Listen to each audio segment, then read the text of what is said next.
Guys, it's me after date. আর তোমরা দেখছো আমার চ্যানেল ইওর পূজা। আশা করছি সবাই ভালো আছো আর আমিও অনেক ভালো আছি। তো আজকের ব্লগ তোমাদের সাথে শেয়ার করছি, চলো ব্লগটা কন্টিনিউ দেখতে থাকো। ফাইনালি আমার রেডি হওয়া কমপ্লিট। তো চলো আমি এখন বেরোবো, ব্লগটা স্কিপ করো না। আজকের ব্লগে কিন্তু তো আমি কিন্তু এখন ফাইনালি বেরিয়ে গেছি। তো চলো পরে দেখা হচ্ছে।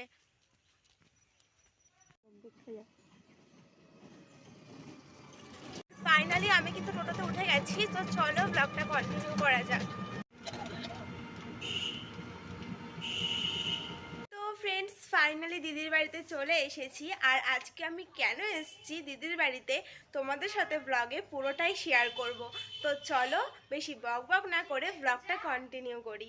তো ফাইনালি দিদি এখন সব সবজি বানিয়ে নিচ্ছে রান্না করবে বলে। তো চলো ব্লগটা দেখো।